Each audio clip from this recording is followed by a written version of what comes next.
I do, to be fair, I do imagine under the mountain that Amaranth or whatever her name is every morning. It's like, good morning, mountain. We've got another great day for you here beneath, under the mountain. She's doing talk radio. Yeah. It was all just a ploy for her to get listeners for her podcast. And now a special request. Tamlin, this is for you. The Venga Buses Jam.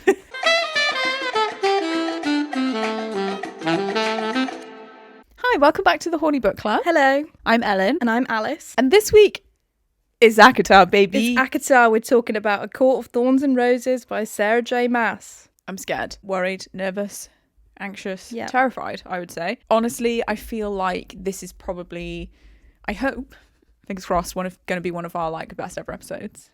Maybe. Wow. In the sense that I'm like, this is like one of the most iconic books. This is one of the books that's, you know, started the genre, started us off where we are, where we all are today. It's one of the OG book talk books. It really kind of got people into reading, and I think is, along with, unfortunately, along with Colleen, one of the authors that really spearheaded this reading renaissance of the last like 5 or 6 years, which I'm so grateful for. I'm very grateful for the reading renaissance. I love book talk. I love booktube. Apparently there's lots of discussions on book talk at the moment, which I don't see, obviously. It's kind of like book talk versus intellectualism. Yeah, I've seen a couple of booktube videos about like, has book talk ruined literature?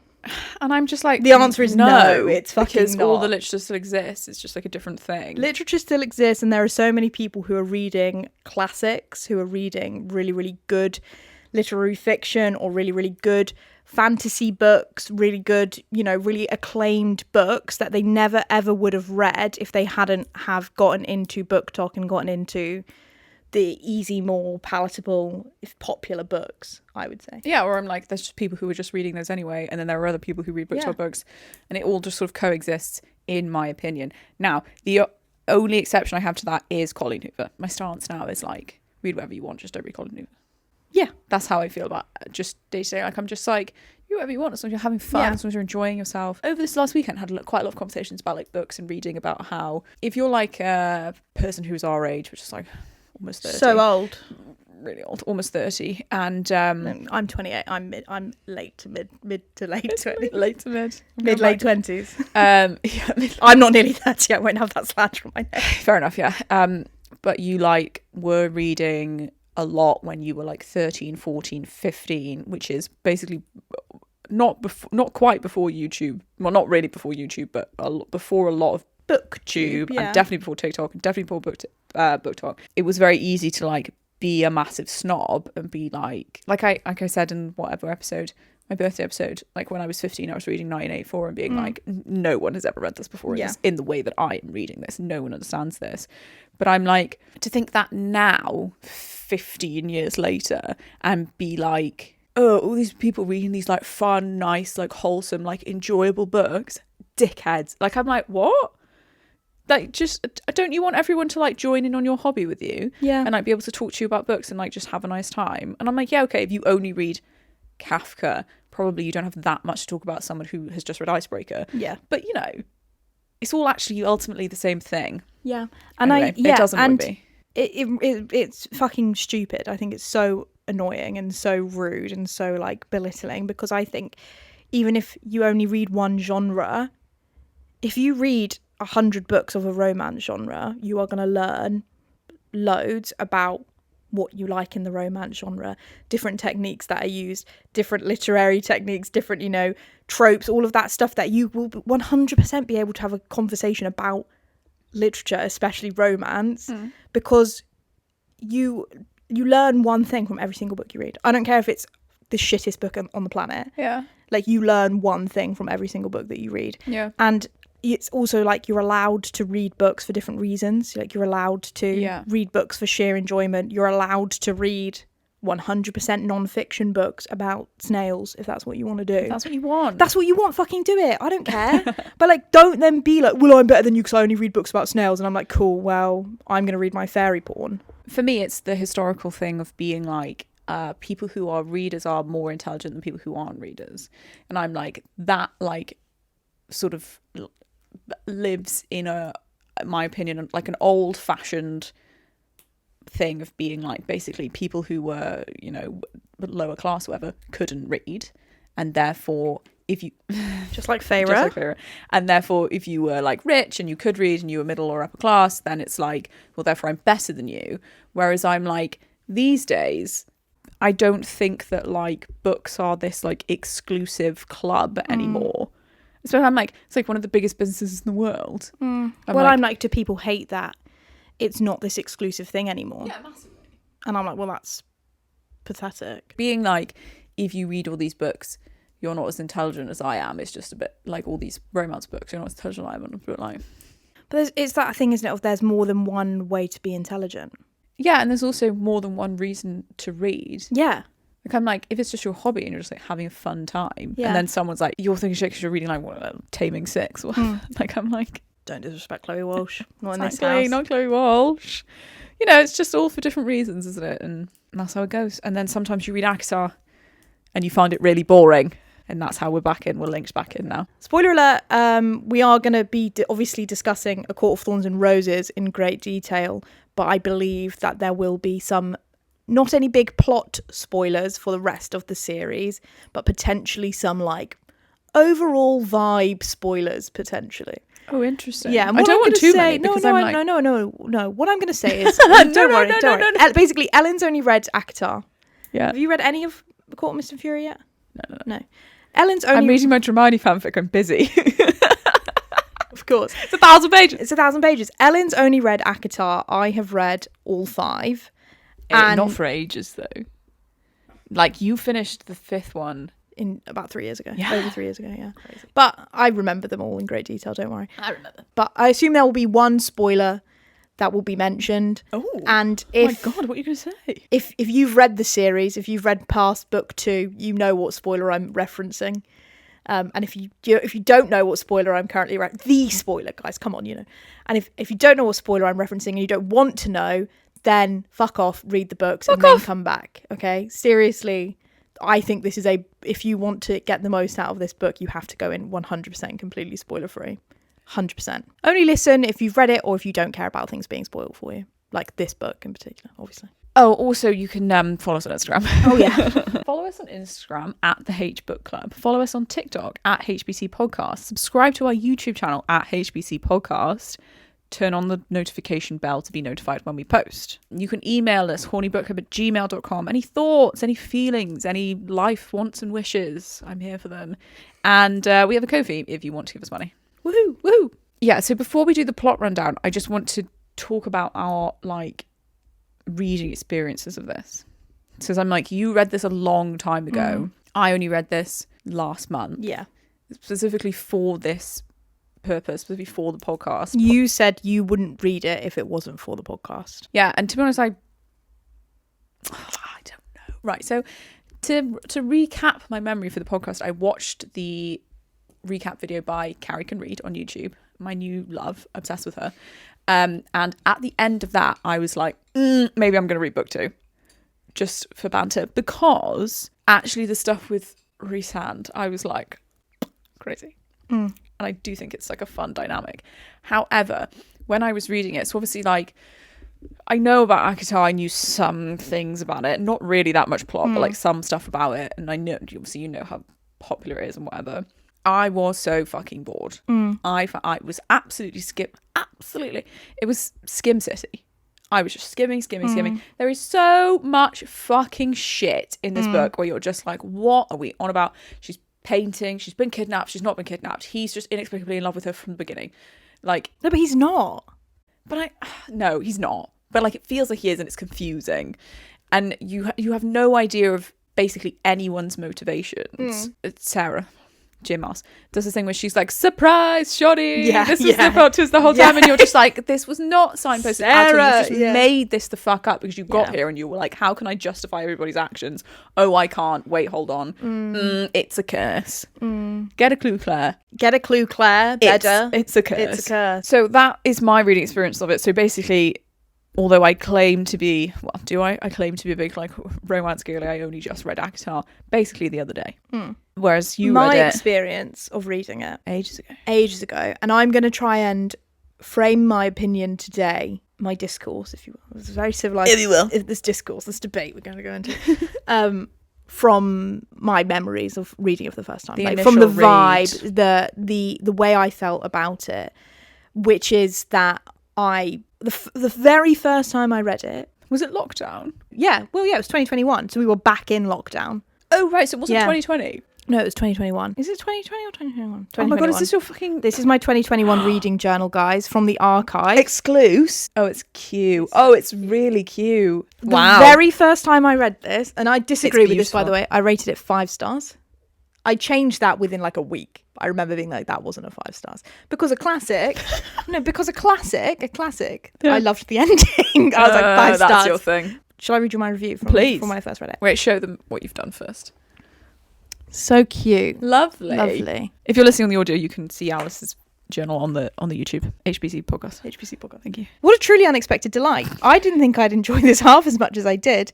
It was such a vivid world, with every character feeling completely fleshed out and fully formed. What the fuck you want? Shaking my head. Disagree.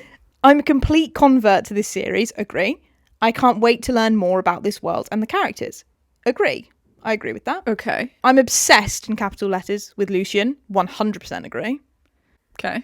I'm really hoping I see more from him. I was so impressed by the last 100 pages, classically. Impressed, especially as one of my early criticisms was that Feyre wasn't being used in action-y scenes.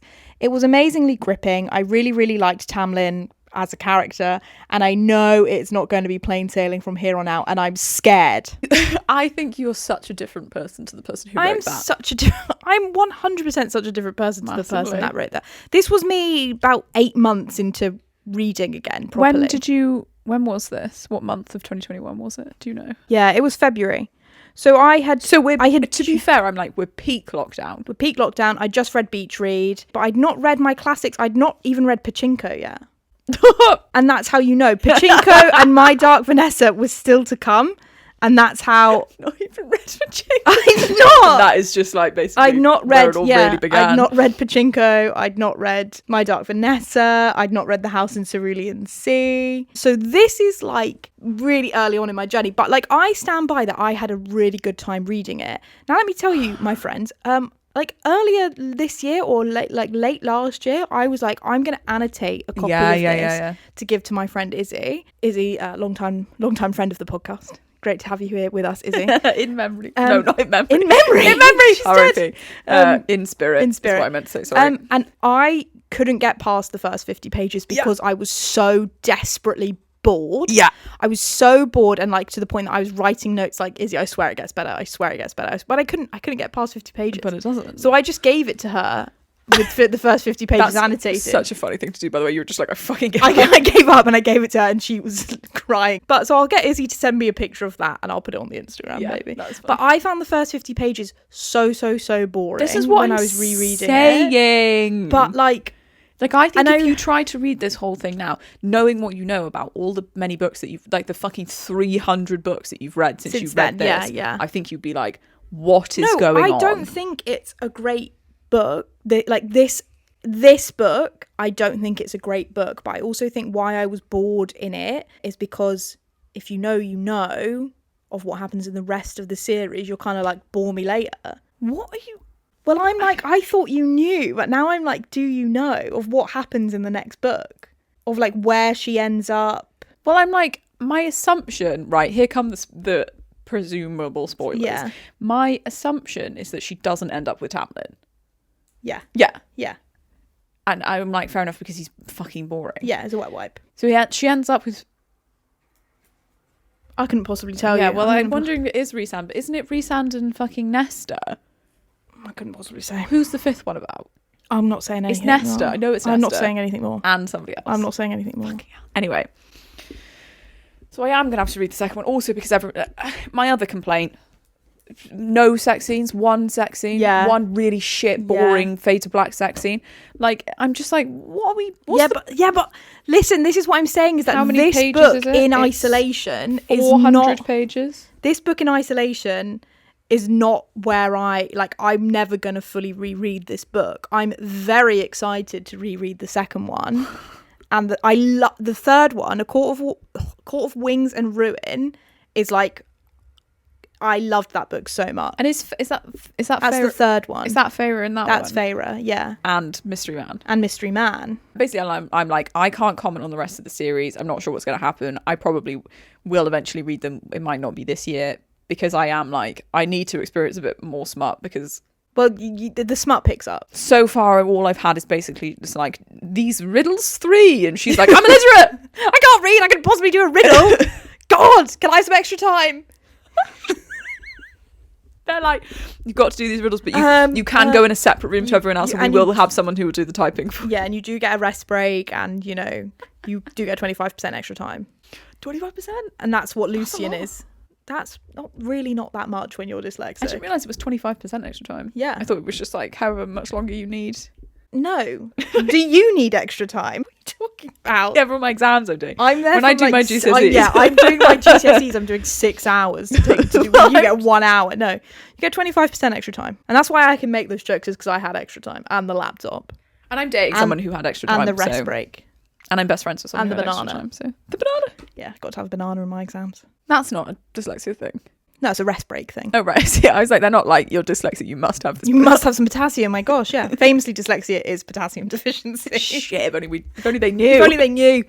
But but that being said about reading this book and not enjoying it, is that a lot of people I know are reading it now. Yeah. So like my friend Beth, who might listen to this one because she actually read a book. Hi Beth, if you're listening. She's actually read a book? Savage. No, read a book that we talk about. Yeah. She's not a romance or a fantasy girly. Right. She read this, and the texts we were getting on the group chat were crazy about how much oh my god, it's so good, I can't wait. And she's read 2 and 3 already, and she reads quite a lot, but not like me, like fucking injecting books into my brain, like and I think they're really like, I'm just so confused, because I was gonna say I'm willing to admit when I'm wrong. I'm not, but no, like not. I could believe that I was wrong about this. I guess I don't think I am, but like, what is happening that like that you could read this book and be like you in 2021 read this book and were like, get me the second one right now. I can't believe this. Whereas I finished it, and I know,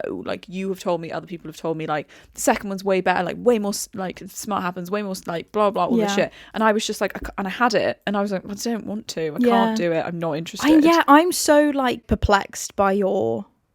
I knew it wasn't going to be like Fourth Wing. I knew it wasn't going to be like so bad it's good sort of thing, but I thought you would like it a bit more than you did, and I thought you might see I'll get into the second one sort of thing, because there are to me this clearly gripped me so much, and like I am clearly I'm gripped, I'm obsessed to the point that I read all the rest of the series, and I remember finishing A Court of Frost and Starlight, which is a rip-off, by the way. Not the Christmas episode.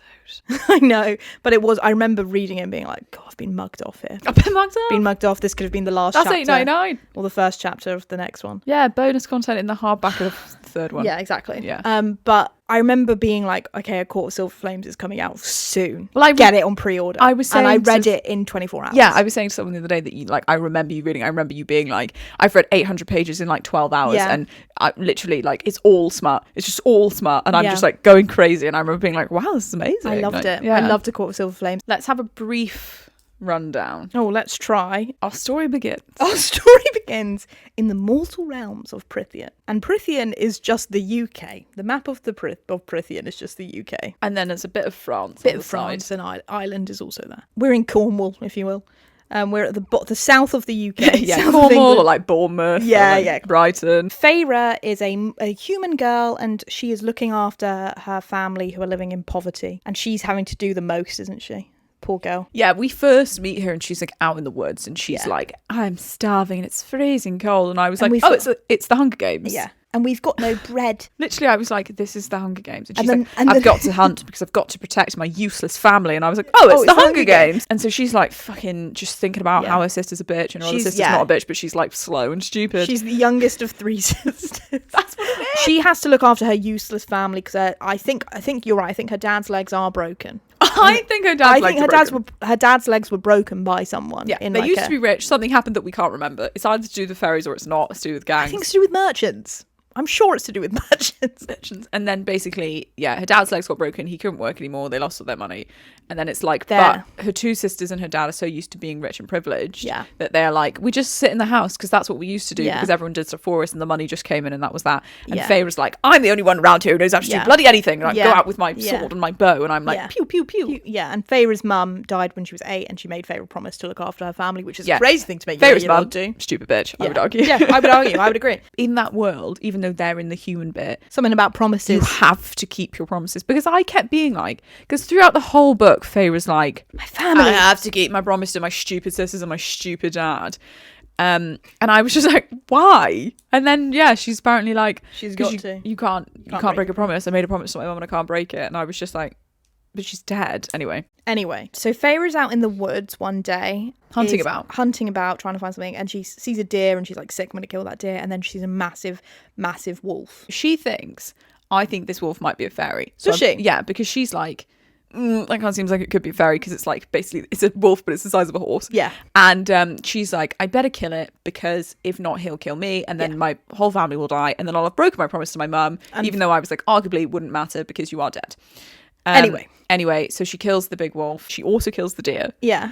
And then she takes the deer back, but she can't take the wolf back because it's too big. So she skins the it, wolf, yeah. leaves the body in the woods, and takes the skin and then sells the skin Crazy. to that woman in the town Yeah, centre, yeah. to the town square. There's stuff there where you get an idea that she's got like a random boyfriend. She's got like a fuck buddy. She's got a fuck in the buddy, town. Isaac, that she shags in the barn. And she's like, I catch his eye from across the square and I realise he's just got engaged and I think, oh, no more shagging for us. And you're like, okay. it's like but do you know fourth what? wing. She's doing that to be like Feyre shags. Well, no, I know. And I respect it. That's what Sarah's doing. But also, I'm like, no, she doesn't, because she only shags one other time in this whole fucking book. Yeah, but for various reasons, they only shag the once. It makes sense why they only shag once. And also Don't worry, the shagging ups. Okay, I agree. Okay. Feyre does fuck. Feyre fucks, okay? Just not that much. Not that much, but she does fuck, okay, guys? Anyway, they go and they sell the skin of the wolf. They're like, finally, some money, woo! They go back to their house and they're like, oh god, everything's looking up, isn't it? Everything's coming up, Feyre. Yeah, and like Nesta's so happy. Nesta's her bitch sister. She's so happy. She's like, I'll chop some wood, I guess. Finally. Yeah. They're all living in domestic bliss, and then suddenly the door breaks down. Yeah, and it's been like one day, Yeah, right? the door breaks down. And there is the biggest beast man you've ever seen in your life. He's got the head of a wolf, he's got antlers, but the body of a cat, and the size of a horse. He's massive. He's fucking It's massive. so confusing. Like, it's like It's the size so- of a horse, but not a horse. Like a puma with the head of a wolf. But with antlers. With antlers. And I'm kind of picturing like a weird, like Pictionary drawing of like all of these animals together. I can't imagine it in like one sleek animal. Yeah, I'm like, yeah, it yeah. looks fucking weird in my brain. One of those books where you like flip to over- different sections. Yeah, exactly. Body of a cat, head of a wolf. And then he's like, you killed my friend, Rura. And this beast is like, you killed a fae. Farah's like, shit, yeah, I did, you're right. Because of the treaty, you're not allowed to kill a fae. It's a life for a life. So you come with me. I'll either kill you or you can come and live with me. And she's like, I guess I'll come and live with you. Yeah, she's like, ultimately, if I die, obviously my family are fucked and that breaks my promise. But if I go with you, then at least I might be able to like escape. Yeah, and then and come get back to my back. family and then blah, blah, Blah, blah, blah, and keep my promise. The promise, weirdly very important for the first half. And then Second never half, mention. She's like, couldn't give a shit about my sisters, actually. Honestly. So then he takes her to the spring court. Turns out he's fit. So she's at the spring court. She meets the beast is a really fit blonde man, and she meets a couple of other people in the court. They've all got masks on. Why? Who could possibly say? Ooh! And he's like, you're not my prisoner, babe. I know I've like brought you here against your will and told you that you have to live here forever, but you can do whatever you like, basically, blah, blah, blah. And she's like, okay, cool. Like, it's when you are reading it, and there is a reason, in which we will cover, there is a reason why he says that. But when you're reading it, he's literally like, you have to come with me. And then the moment they get to his house, he's like, I couldn't give a shit, couldn't give a shit that you're here. He's like, you don't even have to live here. You can go out. You will get killed, but you can like go out into the rest of my court if you want. And she's just like, oh, well, I guess I'll stay. And I'm like, how cringe. Yeah.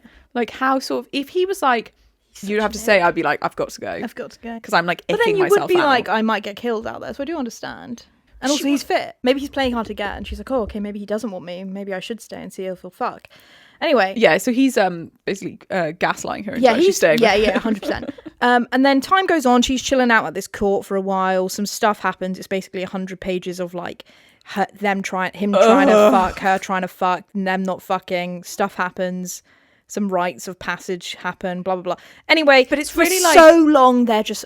We'll get into it, but basically the plot is for so long they're just falling in love and then fighting and then falling in love and like she can't read but he buys her paints and she loves to paint. Yeah, and he's like, do you want me to help you read? And she's like, no, fuck off. Yeah. That's really embarrassing, actually. And there's a guy called Lucian there, who I like a lot, who's like, something's always going on. She keeps hearing them, doesn't she? Be like, but what about the plan? And she's like, I wonder what that could mean. Oh well, I'll go off and paint off now. to my gallery. Yeah. They're like bestie mates. Yeah. It's Tamlin. His name's Tamlin. Tamlin's the guy. Tamlin's the guy who goes and takes her and then is like, actually, I'm like the fucking head of this court, bitch. Yeah. Guess what? Because my dad's dead. Yeah. But don't worry, it's fine because I hated my dad, so it's like fine. Yeah. And yeah, Lucian's his friend, and they're just like Bessies who like live together basically, platonically. And I was like, gay? Because the reason they live together. Don't be like gay when you know the reason that they live together. It's because you find out later down the line. Is that the reason why everyone in this court is wearing masks, including Tamlin and Lucian? Yeah. And why they're platonically living together, which is gay, apparently. Gay? Is because Tamlin's been put under a curse by some woman who I think loves him. Does she love him? I think so, yeah. But like in a bit of a toxic way. In a very toxic way. And he was like, nah, fuck this, I don't want to be with you. And because this woman, Amarantha, because he rejected her, she's like, you have 49 years to make a fae-hating human fall in love with you. Yeah. Or, you know, all the magic of your court will be gone. And I'm keeping everyone else, every other fae of Peranthian under the mountain. And what's the reason she does that? Power hungry. Yeah, and because he's like, fuck you. Yeah, basically. and she's like really powerful. And she's like, cursed then. All right. Oh, you want to do that? Right, I'm going to put the entirety of Peranthian's future on your shoulders. And I'm going to force everyone to live under this mountain with me. But I have to say, when you're reading it, you get this like revelation from the woman made of wood. And Alice. Yeah. Big up. And I was just like, no. Yeah. Like, it's quite anticlimactic. Anyway, so yeah, 100 pages of them not falling in love, blah, blah, blah. And then eventually he just sends her away because he's like, you're a danger. Because someone shows up, Rhysand shows up at the house. We've skipped over the bit where she initially meets Rhysand. Yeah, like, great. But in my head, I was like, that's probably Rhysand because I knew he existed. Yeah. And basically, in this scene, because Tamlin is the head of the court, to basically like keep the magic of the court going, he has to shag, do a weird sex ritual about fertility. And so when they basically like give him something, is that right? Yeah, there's like a big party, and it's like he kind of goes on like this hunt of like, we're gonna find someone to shag around, but it's like a weird like beastly magic thing. Yeah, it's like, think like dark room, like sort of lit, sort of like everyone's banging on drums. There's like fire on sticks on the wall. Like I imagine it like the evil people from Narnia. Yeah, massively. Yeah. He basically like takes some potion or something that makes him like uber horny, and then he's supposed to like basically find a woman to fuck and then fuck her, and then as they're fucking, it's like sort of creates magic, and the magic flows into the land, and then everyone gets their magic for another however long. He's like, Feyre, stay in the house, don't come. And then she's like, fuck that. She goes. At some point while she's there, she's like getting harassed by like goblins or whatever. Yeah. And then basically some guy comes up to her and is like, oh my God, hey babe, you're right. What are you doing here? And holds her hand, whatever. And she's like, the most beautiful, jaw-droppingly handsome man I've ever seen in my life approaches me. And oh my God, he's so fit. And you're like, and I'm meant to think he's irrelevant. Sarah. Yeah. And also I'm like, she's like, he's way more fit than the guy I'm in love with, Tamlin. Yeah. And you're like, oh. And then it turns out later that that's Rhysand. Rhysand from the Night Court. And anyway, the reason that he sends her away, we jump forward, back to where we were. Yeah, sorry. Is that they do fall in love, her and Tamlin. Yeah. And then one day they're all hanging out, having a good old, chinwag, having just a fun time. They have their like 3-way meals all the time. Yeah, so funny. Inexplicably, they eat every meal together. I love it. As Lucian's a three. I love it so much. Lucian's just like, and then Rhysand shows up, and so they put a glamour over Feyre so she's invisible. Basically, Rhysand's there to be like, hey, you know, it's the 49th year of your curse now. Like, come on, what's going on? Reese realizes that Feyre is there. Yeah. And he's like, hey, babe, what's going on And here? she's like, who the fuck are you? I saw you at the party. And he's like, yeah, whatever, blah, blah. I'm the fucking Lord of the... High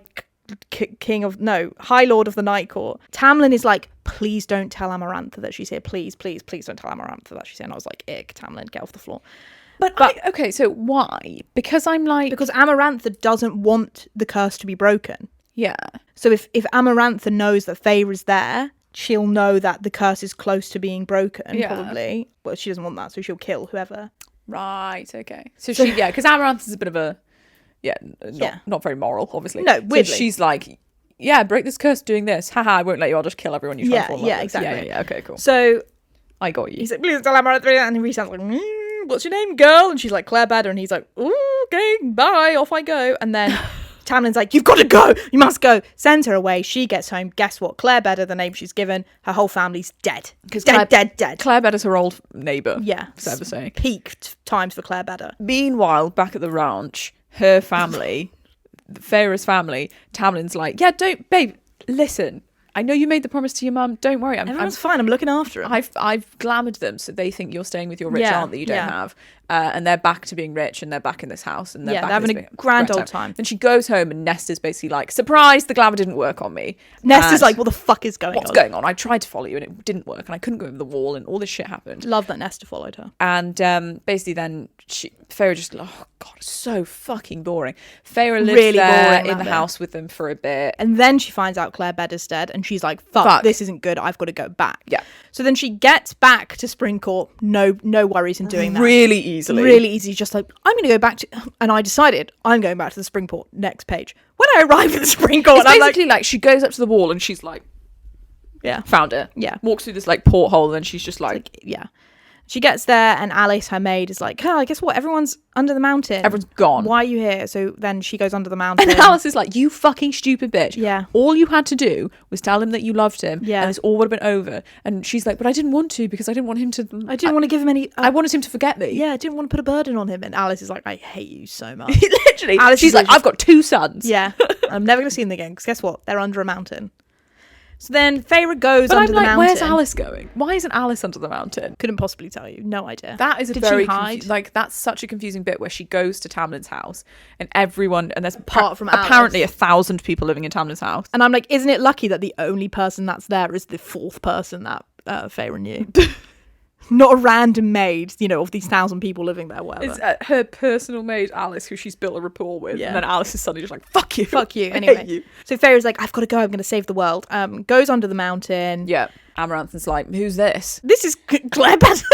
She's like, oh, I thought we got Claire Bader. And Rhysand's like, oh, all humans look the same. And then basically we find out that she's kind of holding them all hostage. And basically Tamlin's there next to Amarantha on the throne. And when she walks in, Feyre's like, Tamlin doesn't even make a sound when I walk in, doesn't even, it just sort of sits there and is like, and the whole time it's so funny because she's like, what's going on with Tamlin? He must be like cursed. What kind of spell has she got him under? And Lucian's like, you fucking stupid bitch. He's just trying to pretend he doesn't like you so she doesn't kill you. Yeah. Because she's already trying to kill you. She's got everyone under the mountain to literally beat the shit out of her the moment she gets there.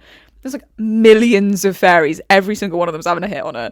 She's like covered in shit, lying in this cell. And then Amarantha's like, right, we're going to do 3 trials. 3 trials on the full moons. Oh. And on the full moon. If you pass them all, I'll set the Spring Court and Tamlin free, but not everyone else. But I'll give you this riddle. And if you can give me the answer to this riddle, the stupidest riddle I've ever read in my life. Ever read. I'll set everyone free. And Faye was like, oh, okay, I probably won't do that one because I can't read. I'm illiterate. But so she does these 3 trials. Even though I'm like, they used to be rich, so I actually don't think she actually would have been literate. But anyway, she does all these trials, and by the end of it, she succeeds. She frees everyone. Yeah, and so during the time when she's in the trials, basically they keep her in a prison cell in between the full moons, so in between the 30 days. And at one point, so the beginning, Lucian's coming to her, but then Lucian also gets put in prison, so that's kind of written off. The first trial, there's like a big worm.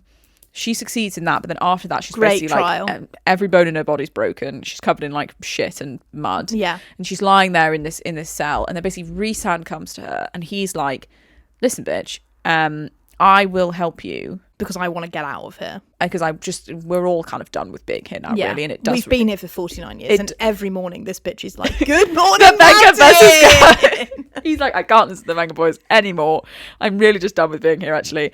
So I will heal you, but the only way I'll heal you is if once we get out of here, you agree to spend 2 weeks of every month with me at the night court. And she's like, we'd bargain, and we end up on 1 week a month. Yeah. And they make this agreement, and he heals her, but he also gives her like almost a full body tattoo. Yeah. Including an eye on her palm. Yeah. Rhysand basically just keeps turning up to see her. And then eventually, after a while, he starts every night, takes her out of the prison every night, dresses her up in like a very skimpy little like Princess Leia shit, type outfit, covers her in body paint every night, brings her to the parties that they're all having under the mountain, gets her fucked up on fairy wine so she blacks out, and then it's kind of like she's like almost like his concubine. That's kind of the vibe. I don't understand why. This is exactly what I was asking you earlier. Why is I he don't bringing her to understand those why he parties? does that. I think it's to rub it in Tamlin's face. Surely. I think he's kind of like, I realised that if I got Tamlin like basically really wound up, that eventually when we figured everything out, Tamlin would be angry enough to kill Amarantha. Because as we know, Tamlin, not really the killing kind of guy. No. Bit of a pussy. He's not into murder, and I said pussy. Fucking pussy. Basically, he's like giving her this fairy wine. She's like blacking out. Lucian's like, you were dancing with Rhysand and it wasn't a waltz or something. So basically, she's like fucking grinding on a fucking Rhysand in this tiny outfit covered in her body paint. And he's like, I'm covering you in body paint so that like no one will touch you. Basically. I know if anyone touches you and I can like kill them, basically. Yeah. But she's always like wakes up and she's like, I have handprints around my waist, but nowhere else. And it's like, oh God, a respectful king. Drugs you every night. Respectful king drugging you, putting you in a really strange outfit and making you like slide up. I'm just imagine me reading this sat on my sofa just like, this is the most embarrassing thing you know, the anxiety that you get after a night out sometimes. Imagine that, but you've blacked out, given a lap dance to someone in front of your boyfriend. Yeah, but wearing a bikini. yeah, fair. That's a great point. That's horrific. But I'm also like, would you not be like, fucking let me live? Like, I'm having to fight this giant worm in this maze and like doing puzzles that involve riddles that involve reading and I can't read, and like I'm being like to Lucian like, I'm illiterate, and Lucian's like are you fucking serious right now? Lucian's like, just pick one. I'm fucking dying, actually. Like you would be like, fine, let me live. Well, that's let me the thing. drink. So and also, you know, Tamlin's like giving her the cold shoulder a bit. And she's like, what, like 19? I'd kind of be like, yeah. I understand that the lives of millions of people are at risk here, but you could at least fucking acknowledge that you like me, bitch. So I will slut drop on this guy. In front of your ex-girlfriend. Yeah. Yeah, and so it's sort of, but to be fair, Feyre does sort of say, I start to like long for the nights of the wine so that I don't have to like think about anything, and she's basically like, I just sleep all day and party all night. So healthy. Under the mountain, more like under Magaluf. Literally like she's done like a season in Magaluf. Yeah, she is. Yeah. She's a rep. She's a full rep. What was that TV show called? Ibiza Weekender or Malia Weekender and stuff. Amazing. Under the Mountain Weekender. She's in a bright orange t-shirt. Like, hey guys, welcome to Under the Mountain. That guy David. Yeah. He just won Celebrity Big Brother. The world is Feyre's oyster. So honestly, that basically happens, and at the end, she basically like she completes the trials, and then she solves the riddles. Amarantha's like, yeah, you complete the trials, but I never told you that I was going to fucking, when I was going to release you. So, sucks to suck. And I remember reading that, be like, well, fucking cop out. hell, yeah. And then she solves the riddle, and Amarantha's like, fuck. And then Tamlin's like, and kills Amarantha. Yeah.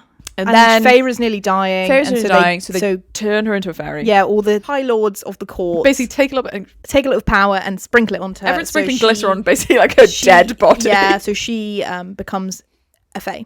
And then Talon's like, let's go home. And she's like, okay. And Rhysand's like, see you next week, baby. Oh, don't think I'd let you forget about our deal, bitch. And Tamlin's like, what deal? And she's like, oh, well, listen. Surprise, shorty. But there's like a very bit at the end where she's basically like stood on a balcony and Rhysand's below her. And he goes to leave, and then he like looks at her and he's like, and then he leaves. And I was like, what does that mean? So as you can tell, it's Listen, it's lots going on, but also for the middle 200 pages, nothing. All not a they singular do thing. is wander around his grounds, be like, blah, blah, blah, blah, blah, blah, not kiss, not fuck, not even touch. And then she goes and does a bit of painting. And then he's like, do you want me to help you to read? And she's like, no. And then does a bit more painting. And then they like go to the pool of water. And suddenly he's like actually a fun time guy. And he's like, Yeah. And then Lucian's just there all the time. Lucian, but the thing is, I realised this, is that without Lucian, this book would be even more, like, worse. Yeah. Like, Lucian is there doing, like, comic relief, doing, like, when they're having these... Lenny Henry. Yeah, Lenny Henry. When they're having these stupid conversations, Lucian's the one in between them being like, like, making things a bit more interesting, like, winding both of them up. Because otherwise, all Tamlin and Feyre would fight at each other. They don't have a drop of banter between them. No. For a while, I was like, I kind of want Lucian and Feyre to be together. Because I was like, because of the kind of way he was like, I was going to let you die, actually. I kind of wanted you to die. And when I heard my friend, because you killed my friend, and when I heard you scream, I was like, there was a moment where I didn't come and get you. There's so much stuff like that. Sorry, girl. Yeah. But actually then loads of like funny bits as well between them. Like, they have a really good rapport. I remember reading it for the first time and being like, I'm not rooting for Tamlin at all. No, you're not. And I think part of it as well is that basically she gets under the mountain and she's just hanging out with Rhysand all the time. Rhysand's got banter. Yeah. And he seems really fit. And you're just kind of like, this seems really fun. Tamlin's just sat on the throne every day in, day out, night in, night out, not pieing, not doing anything, blah, blah. Except for the one scene where he's like, hey, here I am, let's make out. Yeah. And everyone online is like, he had a fucking chance then. This is it, isn't it? He had a chance to escape with her, get her out, send her home again. But no, what does he do? He just fucking makes out with her, grinds up against her, even though he's not meant to, even though he knows that's going to get her like in a bit of trouble because of the body paint stuff. Yeah. But no, he's just a selfish piece of shit. I'm not even sure it's that, because I'm like, she can't escape. How are they escaping? They could have thought of something. Well, actually, could they? They're all thick. And you're telling me Amaranth has managed to trap, at that point, 6 high lords of the courts under the mountain, and they haven't been able to get together once to be like, guys, anyone got any ideas of how we might be able to get out? And they're like, it all relies on this one fucking girl. This one fucking illiterate girl.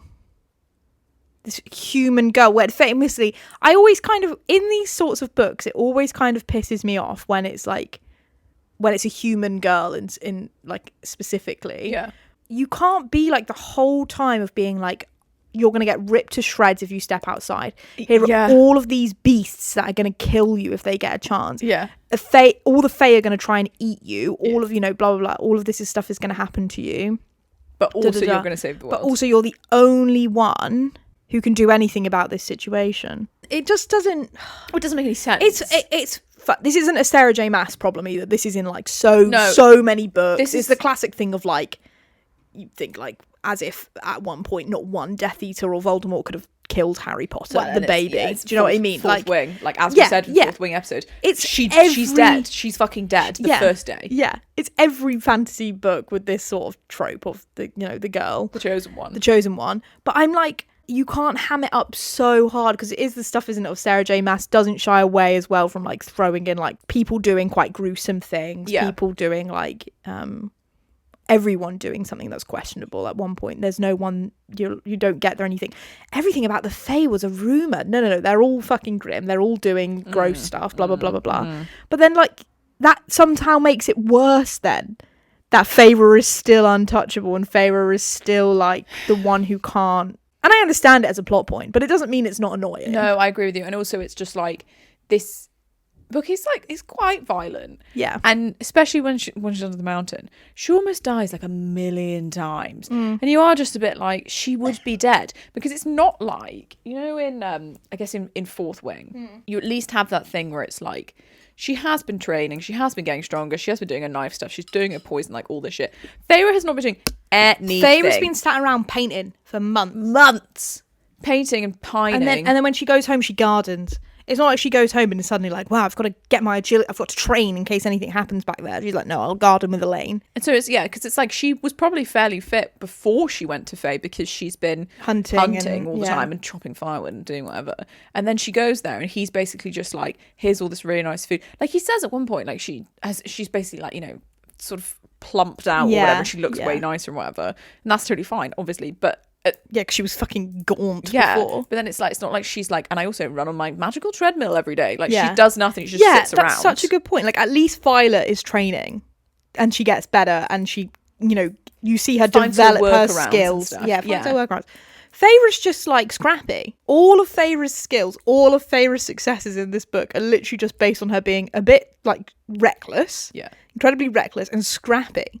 Like, here's my knife. I'm gonna fucking come on then, boys. But what are you gonna do? Like, that's also, all she does. In the second trial, so as I said, she's got this tattoo from Rhysand. Yeah. In the second trial, the only reason she... Which one's the second one? So she basically has to read these riddles on the wall, which she can't obviously read, and then pull the correct lever to stop her and Lucian getting crushed by this, like, plate of metal or whatever. She can't do that, but she succeeds because Rhysand can communicate with her through this tattoo. Yeah. Crazy, by the way. When she goes to pull the wrong lever, he basically, like, causes her pain. Yeah. So I'm like, in that way, she doesn't save herself. No, but she does beat that worm.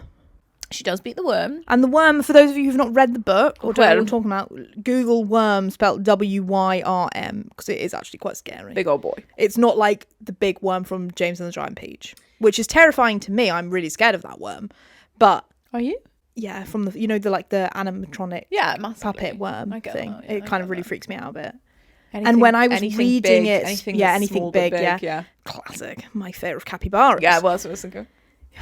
Yeah. It's one of my greatest fears Have you is seen people on capybaras. the internet comparing Glenn Powell to a capybara? Yeah, and I'm like, Did don't that really do this. fuck you up? Don't make me scared of Glenn Yeah, Powell. that's what I'm saying. I can't be doing this. Because he's so fit. Because I'm scared of anything that should be small that is big, and to me a capybara is a guinea pig that is too big. Okay, but anyway, so the worm really freaks me out because Yeah, fair enough. and it should be small and it's big, but this is worm spelled with a Y. Wyrm. A worm, and it's really fucking scary. And then in the third trial, her third trial is basically But stabbed. she fucking kills that worm, by the way. She slays that worm. Yeah, she does. That can't be given to Rhys. I'll No, defend my I'm not. girl. No, so I'm saying that, like, the first one, yeah, fair enough. The second one, that's Reese. The third one, she has to just stab 3 people in the heart, and she's like, And then one of them's Tamlin. one of the third. So she does these 2 people. The first one, she's like devastating. The person doesn't want to die. They're young. The second one is like an old woman who's like, "Do it, bitch," and she's like, "Okay." The third one is Tamlin, and she's like, "Oh, what the fuck? I can't kill Tam. What am I gonna do?" And then we just have a scene where she just thinks about everything anyone's ever said to her for the last year. Yeah. Stands there, thinks, silently thinks. He's looking at her like, "Yeah, bitch. Yeah, bitch. You're gonna get there." He's got a half stone.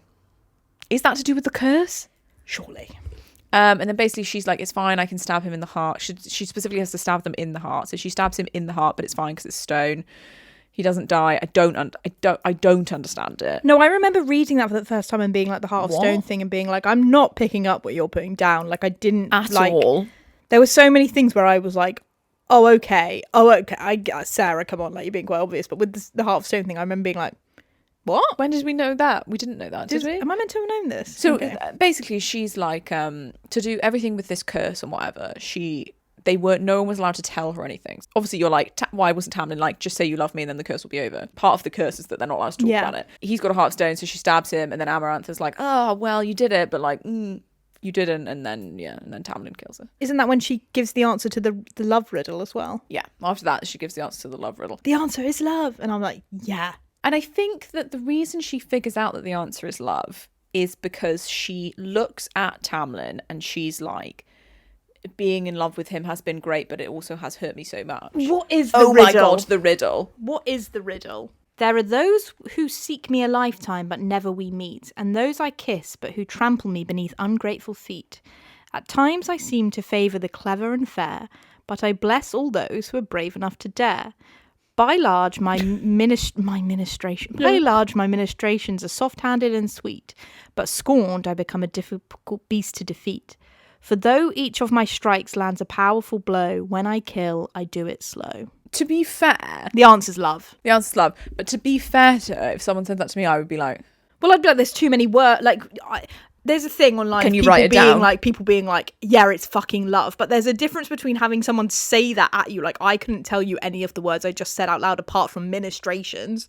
But like having it written down, I remember reading it and being like, love. Okay, the answer's love. there are those who seek me a lifetime, but we never meet. Yeah, okay. Love. Those I kiss, but who trample me beneath ungrateful feet. Love. At times I seem to favour the clever and the fair. Okay. but I bless all those who are brave enough to dare. Love. Okay. By large, my ministration... Crazy to use the word By ministrations. large, My my ministrations are soft-handed and sweet, but scorned I become a difficult beast to defeat. Yeah. For though each of my strikes lands a powerful blow, when I kill, I do it slow. Yeah. Well, I think if you take, like, especially the first stanza and the last one, those two together, you're like, that's love. But you get bogged down with the words ministration. I think you're getting bogged down with the ministrations. You're getting bogged down. Listen. And it's really tricky.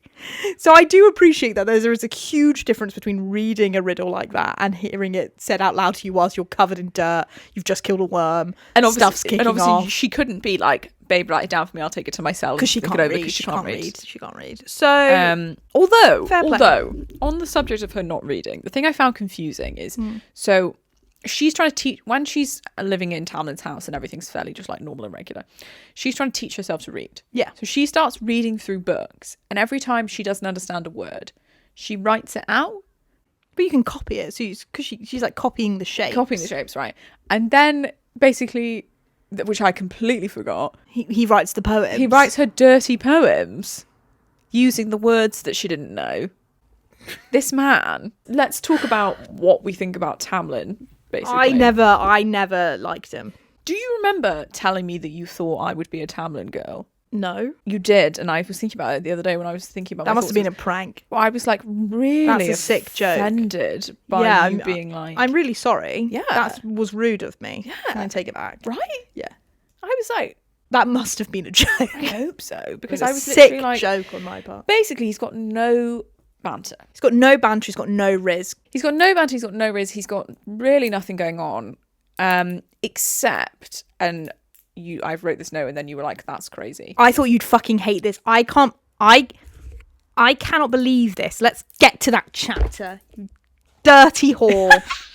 So when they do the mating right thing, my opinion is that basically like, so as we know, they're like, Feyre stay at home. And then when she does go, Lucian's like, God, he's going to be fucking fuming because he's going to be able to smell you and he won't be able to find you. And then he's going to blame me and I'm going to have to deal with this bullshit, right? And then eventually she's just like in the house and then she's like, oh, bloody hell, I'm awake, go get a snack. Goes downstairs. Tamlin's there. He comes in. He's basically like mussed from all the sex he's been having, ostensibly. He's like basically jacked up on sex steroids. He's like, and he like sees her and he's like, where were you? And she's like, what do you mean? You told me to stay at home. And he's like, I was there. I could smell you there, but you were. And I just thought, I don't like myself for this. Okay, Good. That him being like, I was really horny, and all I wanted was you to be there. And you weren't, and it made me really upset and annoyed, was kind of nice. Ultimately.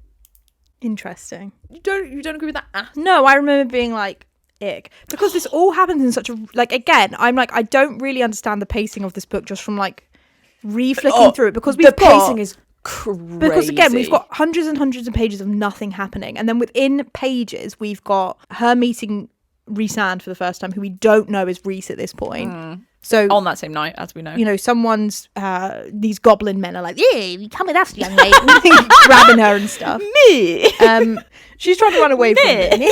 They're like, get down. And she's running away from them. I staggered, falling out of their grasp. The ground welled up beneath me, and I reached for my knives, but sturdy hands grasped me under the shoulders before I could draw them or hit the grass. They were strong hands, warm and broad, but not at all like the prodding, bony fingers of the three fairies who went utterly still as whoever caught me gently set me upright. God, fucking hell. Yeah, good reading. There you are. I've been looking for you. There you are. I'm like, whoa. I've got chills. I'm like, whoa, said a deep, sensual male voice I'd never heard. I stepped out of the shelter of my saviour's arms and then turned to thank him. Standing before me was the most beautiful man I'd ever seen. Full stop, end of chapter. And that everything about the stranger, and I'm like, I don't really think we should be putting chapters where full stops are. Literally, standing before me was the most beautiful man I'd ever seen. Everything about the stranger radiated sensual grace and ease. That reads fine. We don't need chapter 21 in the middle of it. I'm sorry. I understand the importance. I understand we're trying to put a moment in. But don't put a chapter instead of a full stop. It's fucking stupid. And I have to say, like, that for me is a crazy scene, the scene where she first meets Rhys, because it's so fucking like teenage high school rom-com. I think It is insane how fucking like but then I'm like, she's doing too much, because She's I'm like, doing too much she's because- literally being attacked by goblins. She's like, I reach for my knives, and then they're he's not like, actually he's goblins, like- they're just fairies. We're Yeah, just sorry. calling them goblins. He's like, hey babe, thanks for waiting for me. And I was just like, I can't remember where I am. Yeah. And I also think like Combination we've of the got, two is so within confusing. chapter 21, yeah, okay. Between page 188 and 198, literally, Yeah. we have the introduction of Rhys, where then we go on, everything about the stranger radiated sensual grace and ease, high fae no doubt, blah, blah, blah. Sarah J. Maas is obsessed with Rhys. Yeah. And she's like foaming at the mouth over Rhys, but also being like, oh, Tamlin, I love Tamlin, blah, blah. So then she's having that over Rhys. And then I think Lucian comes and finds her, and Lucian's like, what the fuck are you doing? Like, get back. Blah, Lucian blah, blah, basically blah. picks her up and forcibly takes her back to the house. Yeah. Tonight, Tam will allow ... great and terrible magic to enter his body, Lucian said, staring at the distant flames. The magic will seize control of his mind, his body, his soul, and turn him into the hunter. Ick. It will fill him with his sole purpose to find the maiden. From their coupling, magic will be released and spread to the earth, where it will regenerate for life for the year to come. Tonight, Tam won't be the fairy you know. He won't even know his name. He won't even know his name. Who... Who's the maiden? Lucian snorted. No one knows until it's time. After Tam hunts down the white stag and kills... Oh, God, so much has happened. I know, there's so many details, so many logistics. He's like, he's going to shag, but before that he's got to do a potion, and then after he does the potion he's got to Kill a stag, yeah. Stay in your room tonight, Feyre. No matter who comes knocking, keep the door locked. Don't come out till morning. At some point I dozed off. And then I thought, I'm going out. Like, literally, she's like, I'm going out. I'm not, like, there'll be... And so this is page 194, okay? So we're still so, like, she's just been like, that was the most sexy, sensual, fit man I've ever seen in my life. Who's the maiden? Ooh, could it possibly be me? Ooh. But she's also like, I'm so jealous of whoever. She like, when I think about him shagging another woman, I'm like, oh! Yeah. Even though they've not, at this point, I believe, had any really like romantic there's been bits where there's like vibes, and she finds herself like worrying, doesn't she? And being like, oh, he's gone out to kill the bog or whatever it's called. Like, is he going to be okay? Is he going to be okay? I hope he's all right when he kills that bog. And so she sneaks out of her room. I made it to the empty kitchen, gobbled down half a loaf of bread, an apple, and a lemon tart. I nibbled on a chocolate cookie as I walked to my little painting room. I turned down the hallway when a tall male figure appeared before me. Going somewhere? Tamlin asked. His voice was not entirely of this world. I suppressed a shudder. What does that mean? What does that mean? Midnight snack, I said, and I was keenly aware of its every movement. His bare chest was painted with whirls of dark blue woad. What's woad? And from the smudges in the paint, I knew exactly where he'd been touched. I tried not to notice that hilarious. I tried not to notice that they descended past his muscled midriff. This was the book where I learned about that midriff was spelt like that, by the way. I remember that very clearly. How did you think it was I spelt? thought it was mid-drift. Oh. For so long I thought it was mid-drift. Yeah, I get that. He grabs her. I smelled you, he breathed. This is what I'm saying. Hold on, everyone. His painted chest rising and falling so close to mine. I searched for you and you weren't there. He reeked of magic. When I didn't find you, it made me pick another. I couldn't escape. I wasn't entirely sure that I wanted to. She asked me not to be gentle with her either, he snarled. That's an insane thing to say. Okay. He brought his lips to my ear. I would have been gentle with you, it's though. Those like two sentences. Ellen said this was horny, everyone. It's those two sentences. And then I would have had you moaning my name throughout it all, and I would have taken a very, very long time, Feyre. I'm like, you okay? He said my name like a caress, and his hot breath tickled my ear. My back arched slightly. He ripped his claws free from the wall, and my knees buckled as he let go. Oh yeah, then he bites her. Right, so after that, it's basically what he says, and then he bites her. And Why would I want someone's leftovers? I said, making to push him away. Fucking stupid line. Yeah. He grabbed my hands again and bit my neck. I cried out as his teeth clamped onto the tender spot where my neck met my shoulder. Heat pounded between my legs as he ground his body against me, against every aching spot. A moan slipped past my lips. Don't ever disobey me again. Okay, the biting is not it. Not it. The standing there, biting her neck, is giving the lip ring stuff from Punk 57. Yes. In my opinion. Yeah. My other problem is, I don't understand why that doesn't become a sex scene. Because to be fair, he has just shagged someone else. He's just shagged, but from my impression, my something assumption... he should have fingered her. Or they should have at least kissed. They should have at least kissed. Or he could have gone down on her. That would be great. Or triumphed her to Completion. completion. Like, Start to finish. that was a scene where I was like, I'm confused about what's going on in this book. But I remember because we're at reading like that page being, like- 200 and Yeah. fuck all's happened. Yeah. They've barely touched. Yeah. I remember being at this bit though being like, I don't know what you want from me, Sarah, in the sense that 8 pages ago, She was sensual, like, sexy Rhysand. she was is like, there. I've just seen the hottest man of my life. Yeah. I mean, like, she, she's a woman of multitudes. You can fancy people and be in love with she's got somebody else. layers. She's got layers. She's got layers. But I'm like, spice this up a bit, Sarah. Yeah. Have her potentially thinking of Rhysand in this. Not in like, I'm only thinking of him because, we've got to be on the Tamlin train still. But like having a bit of like, the night is too much with Tamlin shagging someone else. That really hot guy like grabbed me earlier and I'm like, oh. Like, because basically she meets Rhys, but then she doesn't think about him like ever again. No, not for until ages. he comes to the house and then is like, oh, Claire Better. Like, so you're really just like, oh, he's the fittest man I've ever seen. If I've seen the fittest man I've ever seen in real life, I'm not and letting that go. And he's put his arm around me, I am like, yeah. and the guy who's kidnapped me, who hasn't actually kidnapped me, whose house I'm living in, will not make out with me. Yeah. You're just kind of like, oh, what am I here for? But this is what I mean when it's like 10, like all of that happens in fuck all, nothing, and then 10 pages of this, and then loads more nothing, and then we're under the mountain. Listen, I just think the fucking pacing of that scene is crazy. Yeah, and the pacing, it's really the pacing of the whole book, because it's... I'm like, if you met the hottest guy you've ever met in your life, yeah? And then 2 minutes later you hear about what's going on in the sense that Tamlin is shagging other people tonight because of the rite of passage. Who's the maiden, who's the hunter, blah, blah, blah. And she's like, oh, I'm just going to go to sleep. And I wake up and I'm like, I'm going to have a lemon tart, a cookie and a whole loaf of bread. And you're like, no, like, wake up and be thinking about it. Do you know what I mean? Wake up and have had a sex dream. There, I said it, okay?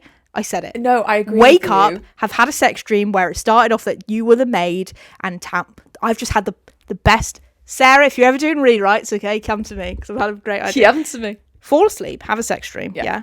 That you are the maiden in this maiden hunter thing. And you're running around and you can hear Tamlin's voice and it's like, Farah, Farah, and then he finds you, it's Tamlin, blah, blah, blah.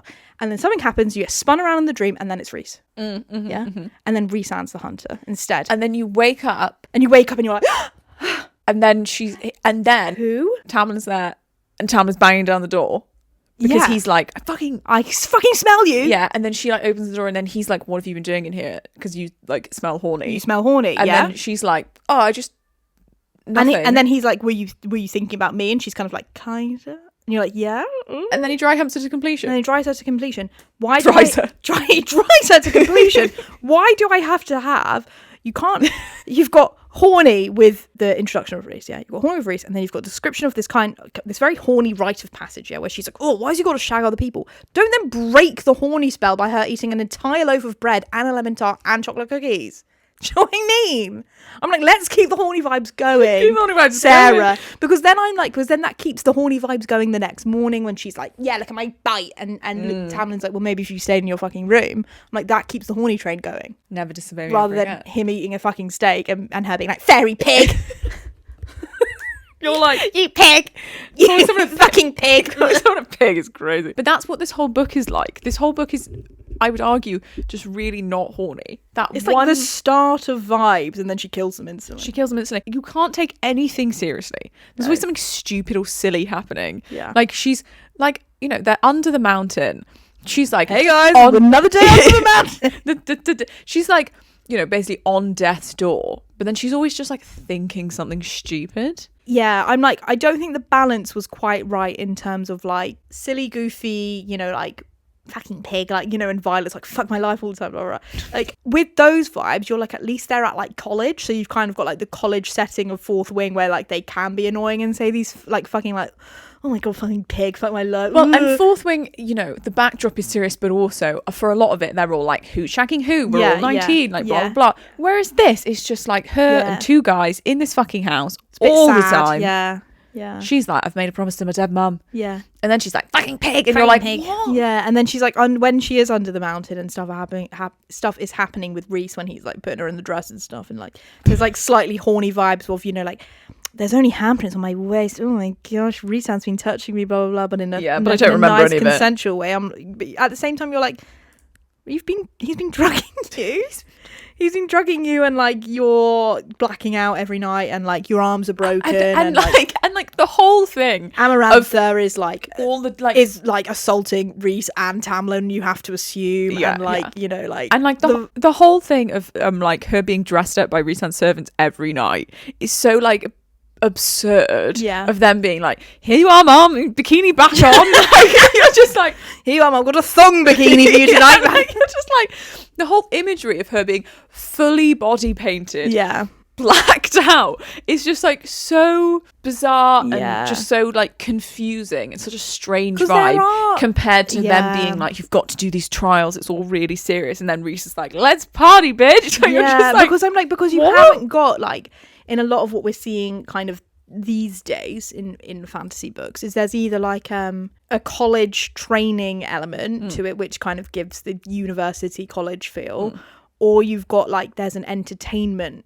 aspect of what's going on, like of the trials and stuff. So like if you think of like Powerless, obviously is young adult and so it isn't smutty, but Powerless and like Serpents of the Wings of the Night, that one, there's like trials and it's like entertainment and blah blah blah, which kind of gives a bit more of a jovial feel, because there are people in the world who are like, here's, you know, $20 on red or whatever, I don't know, like, you know, betting on stuff and kind of having that Hunger Games-esque element of it, of the entertainment that makes the people in the world find this stuff less serious, because there are people there who see it so jovial.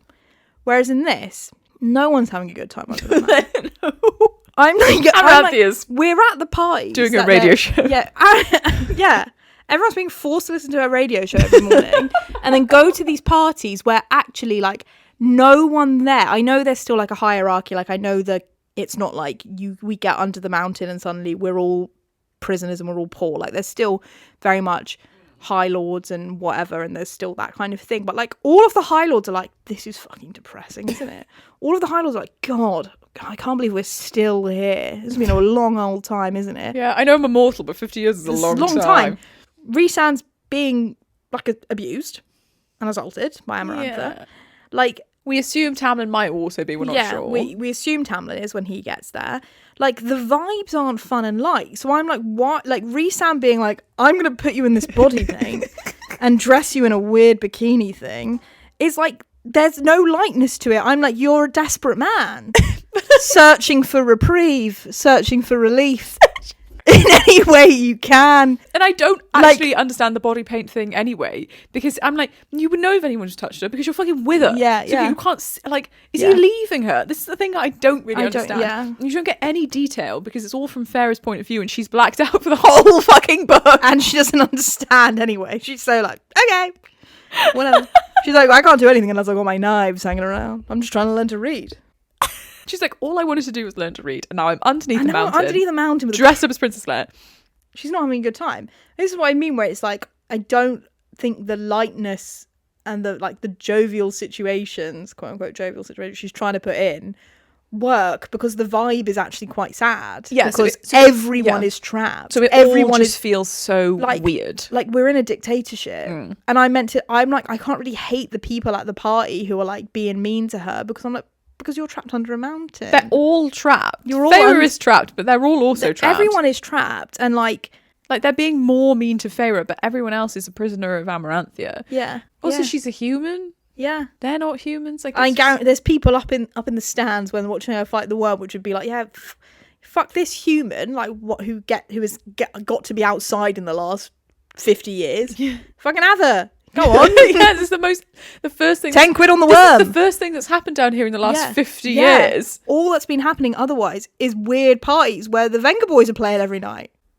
So I'm like, they're having these parties every night for 50 years. It's my worst nightmare. It is Magaluf. My main qualm with the mountain is how big is the mountain that you can fit the entirety of this country under it. Every ferry in literally every the ferry world. Apart from the Spring Court is under this mountain. No, but by the time they get there, aren't the Spring Court under there as well? By the time she gets there, because Tamlin's there. But I'm like, but have they all been under there the whole time? I think so. I think they've all been under the mountain the whole time. My guess would be it's like magically enhanced, like the TARDIS. Yeah, that makes more sense. And I was like fucking cramped. It is. It's fucking. Shoulders just bathroom only. They're like, I've been stood up for 48 years. Stood up in the fucking mountain. Listening to the Venga Boys on repeat. That's how. Amarantha's favourite band, the Venga Boys. Good morning, mountain! They're all like, no. She's like, we're changing it up today. Hey, she's like on there, she's like, hey guys, remember when we had that girl killed? Fucking plot twist, wrong girl. And she's here tonight dancing for us. The Venga Boys. They're blacked out, just like. If you can't think about it too much. No. Because it doesn't make any sense. No. If you actually think about it too much, like Alice said about how there's... How are there that many people there? How are they all fit in? They don't. It's such a strange vibe. It's like a lot of books of this genre where so many things happen. It's like she's at home and then she's in Tama's house and she's back at home and they're on the mountain and they're there and then they're here, this person's there, blah blah. Like, people are constantly being introduced to you. The lore drops are insane. I've been watching like recaps of random book talk series on YouTube recently, and all of these books are the same, where they're just like, okay, next chapter, do you remember so and so from chapter 4? They are back and this is happening and blah blah blah. And you're just like, why? Why is it like this? Why do so many things happen? Like, it's just so confusing. Well, because I understand of like, you want to create the super rich world where like, but sometimes not have like, having 1 billion characters doesn't necessarily make the world really rich. I think creating like a really kind of rich, vivid world is a really, really like difficult thing to do, obviously, like for any kind of fantasy books. That's why there are some people who are like renowned for doing it and for the way of like sharing the lore and stuff. Yeah. I find it kind of takes it out of you when there'll be a bit where it's like takes you out of it, where it could be like King Hybern, and then it's like almost an aside when they're like, King Hybern is blah blah blah blah blah da, da, da, da, da, fairy of blah blah blah blah blah related to da, da, da, da, and you're like, oh cool, thank you, back to the story. Yeah. But it is really difficult to kind of drop in lore, and I think it's so difficult in this one when there are essentially 3 characters. Like, it's really difficult to have kind of natural conversations where Lucian or Tamlin will tell her stuff about the world when they're also dealing with all the curse stuff where they're withholding information from her because of the curse. Which means that things come in from Alice every now and then, or randomly under the mountain, and it's like, so then it happens where it's things like, oh, do you not remember that random thing that was said to you in chapter 4? But by this point I'm on chapter 44, and like, I haven't seen Alice since chapter 4 when she last told me that thing. So it's like, it is really difficult to do, and I don't think she does it very well in this book. No. This isn't really a spoiler. Throughout the rest of the series, weirdly enough, you see so much more of all the other courts, all the other worlds, all the other high lords and ladies and whatnot. I remember so much of the lore and the information from the other books because it is told to you as you're meeting people, I guess, and like through the conversations that they're having about things that Feyre needs to learn, which makes a lot more sense than this when things are being hidden from her. But it makes for this book to not be very enjoyable when it comes to that sort of stuff, because you're like, what? Sorry, who's that? Was this her first ever book? No. She did a lot of the Throne of Glass series before that. Jeez. And Throne of Glass, the first one, is like, I understand the lore of that way more than this. Oh, really? So it's not like this was the first one and... No, the thing about Throne of Glass is that she was 16 when she wrote it, so there are a lot of exclamation marks.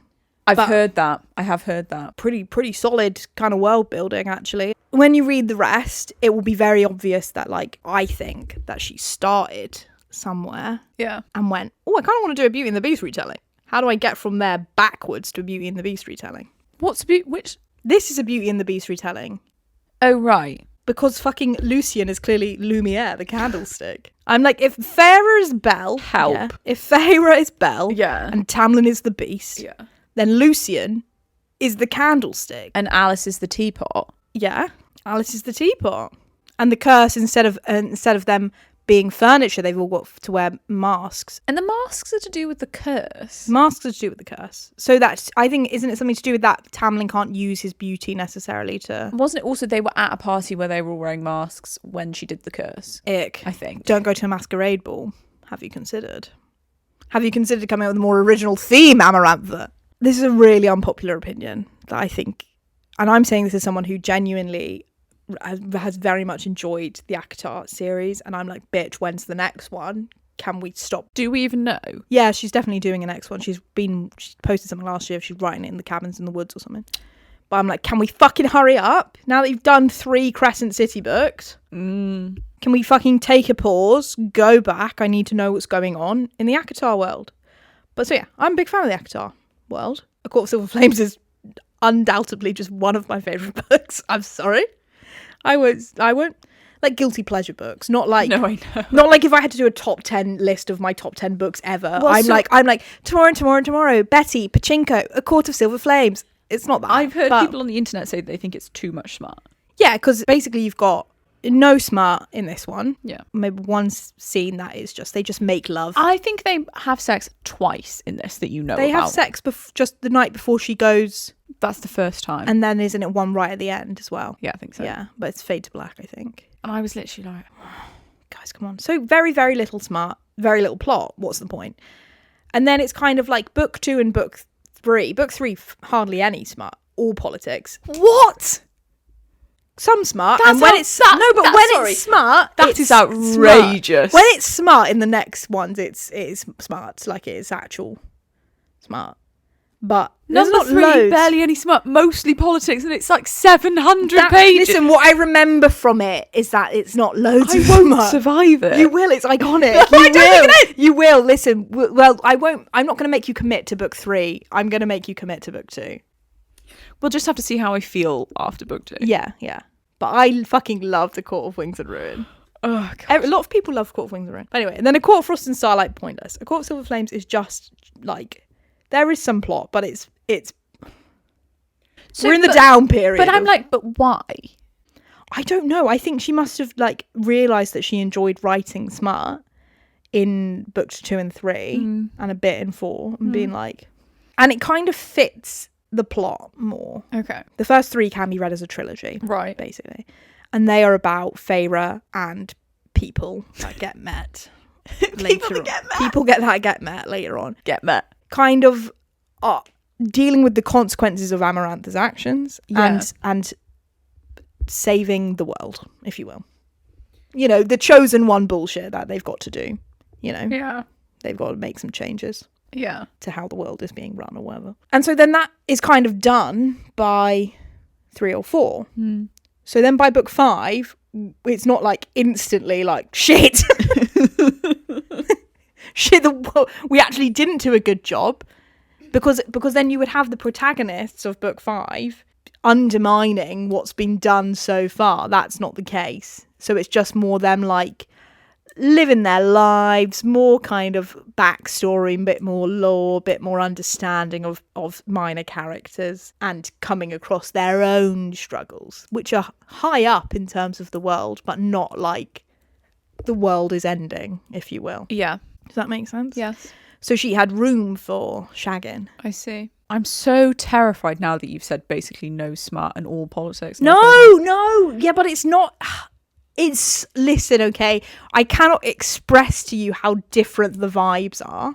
I can't express to you. Okay, Like, so I don't want to spoil anything, yeah. but you know that Tamlin's not the one, yeah? So wherever she does end up going forward, excellent gang, an excellent group of people to be around, an excellent found family, Yeah. lots of kind of lot more of like, you know, who's Rhiannon in Fourth Wing fucking kind of yeah, shit. yeah, like what are Riddock and Sawyer up to? A lot more kind of that vibe of shit where like people are always doing stuff, something's always popping off. Like, I see. I guess like my ultimate thing is I'm like, I don't really understand how. I can completely understand. It's like loads of TV shows, you know, people are like, you have to get to season 4 and then yeah, it's I amazing. hate that. Yeah, Everyone is like, but you read number 2, you read number 3, you're like, the vibes are amazing. You read number 5, you're like, wow, so much smart. I don't understand how you read number 1 and you can get past how fucking boring it is. Because originally, when everyone read this and they hadn't read the other ones, you didn't know that number 2 was going to be a great vibe. You just read this and you're like, it's so boring. You're alone in that opinion. But I don't understand why. I know. Because I don't understand looking back on it, but there's proof. There's proof from me that I read this for the first time and was like, this is fucking sick. You've done it in the wrong order, in the sense that like you've been spoiled by Fourth Wing Wow, and the that's a Cruel great Prince point. That's a and great stuff, point. and your other fantasy books that you're reading. You've been Familiar by Lee spoiled. Bardugo. The Familiar, you know, like Babel, like all the Yeah. fantasy shit that you've like. This is basic fantasy, Yeah. because it's opened the door. ACOTAR being so popular has opened the doors to fantasy in the sense that like people weren't really. This is a really grand statement that I don't mean any offense to the OG Throne of Glass people, but so many people didn't know about Throne of Glass until they read ACOTAR. And then Throne of Glass has had a huge resurgence in the last few years because of the popularity of ACOTAR. Yeah. Things like Fourth Wing, things like Powerless wouldn't have existed without ACOTAR. So in the sense of like this, for a lot of people, this was my first fantasy book. Definitely. At least definitely my first like fantasy adult book. Obviously I'd done all the dystopians, but in terms of like Fae and shit like that, this was my first one. So all of the stuff is new, is exciting. Oh my god, there's a big wolf man. Ooh, all the sprinkle, all the nightcore, all the, you know, all of the. We haven't even spoken about it. I fucking love the Surreal.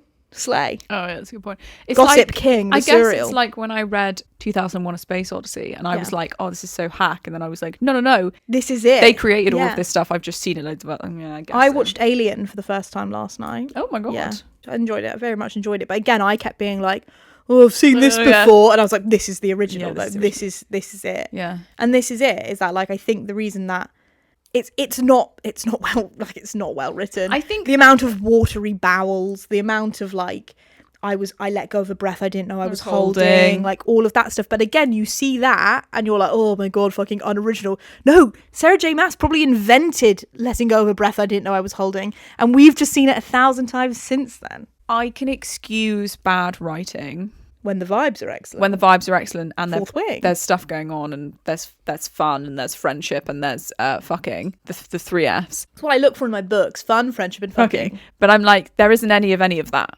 It's just serious and sad, and then like 10 pages of being horny in the middle that we've discussed, and then serious and sad, and at the end she's a fairy, and you're like, oh.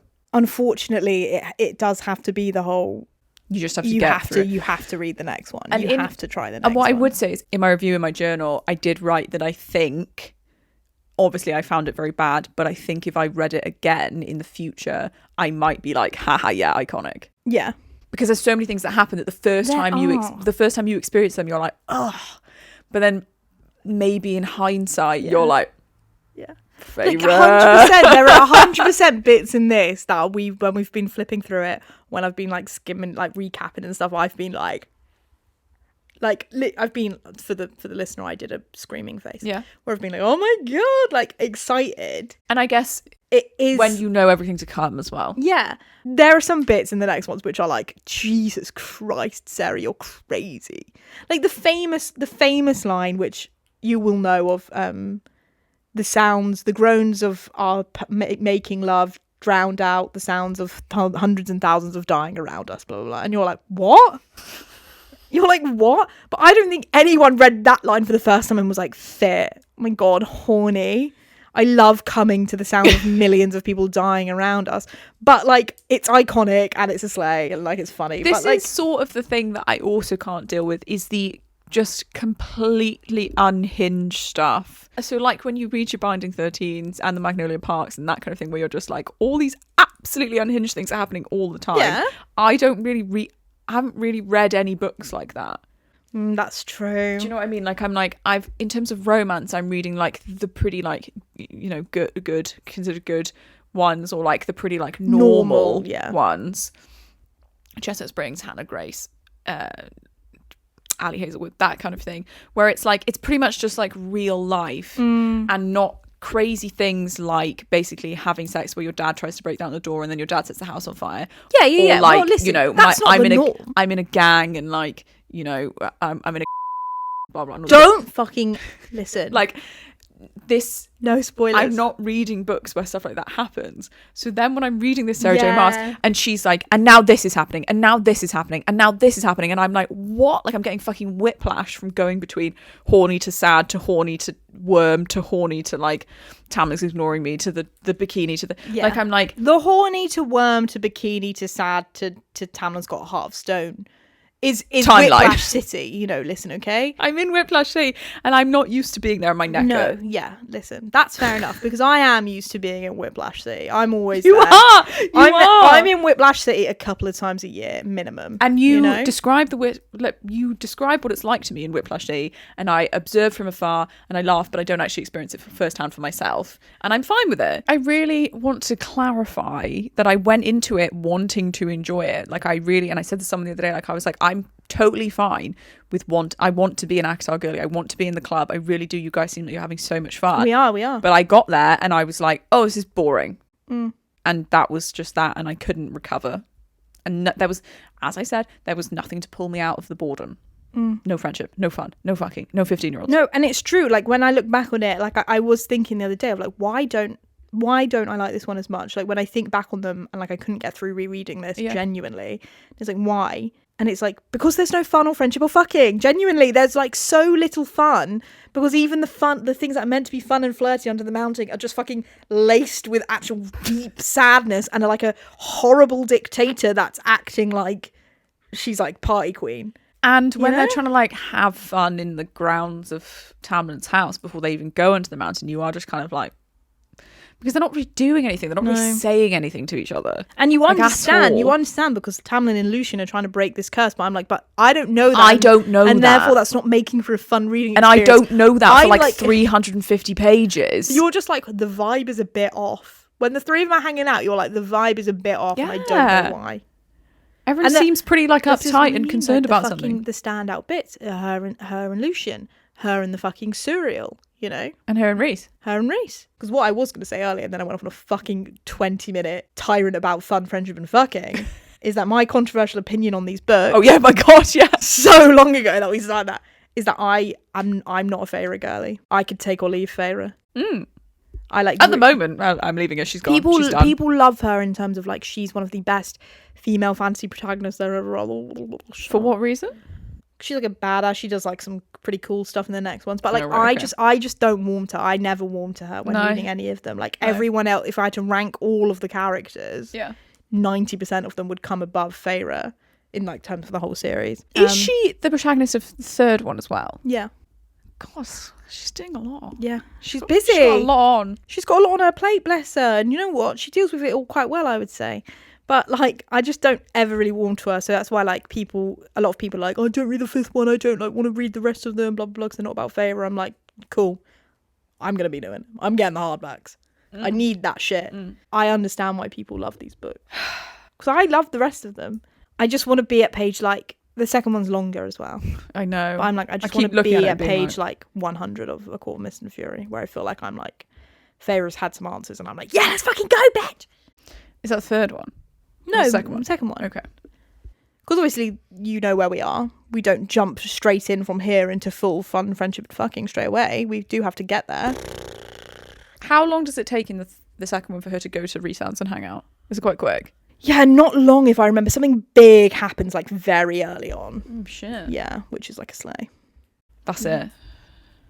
Yeah, I think that's it. Yeah, there's not that much more to say. Like, there's really not. You can't really like. There's not much else to like deeply explore. Basically, no. Like, I'm like, I don't really think you need to deeply explore any of the lore or anything, because you're just like, well, she just tells us everything. You're just like, okay. Yeah, you just get told. This is a lot of telling. You just get told a lot by Feyre, and because she's not really learning much either, so it's just kind of like you get told things that are being told to her, but she's not really discovering a lot. I don't think.